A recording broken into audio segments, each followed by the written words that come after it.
Wala pa may kasiguraduhan kung magpatuma na og general community quarantine sa Davao City sa May 16. Apan unsa ba ang kalahian sa GCQ sa ginapatuman karon nga enhanced community quarantine? Atong sayron sa report ni RJ Relator. Sa ECQ, suspendido ang biyahe sa mga public utility jeepney. Samtang ang gikonsiderang essential business establishments o services lang ang gitugtan nga mag-abli.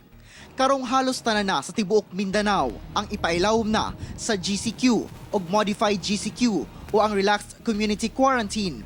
Ang Davao City o Davao de Oro i-re-evaluate pa ang sitwasyon sa May 14. Yes, mo follow ta sa ilahan, na dito sa ilahang orders kani adto na ang IATS ang lunay last say no kung unsa ang categorization nimo sa quarantine.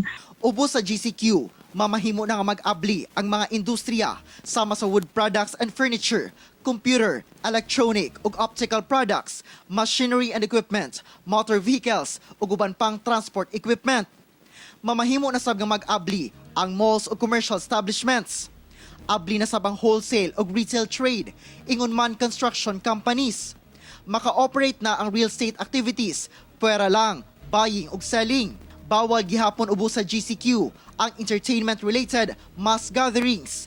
Kung mag-workout, sa balay na lang una. Mamahimo na nga makabiyahe ang mga PUJ. Apan magpabilin gihapon ang 1 meter social distancing sa mga pasahero. Kinahanglang magsuot gihapon og mask, inig mugawas sa panimalay. Nagpahimangno si Davao City Mayor Sara Duterte nga ugaling ipailawom na gayod sa GCQ ang Davao City.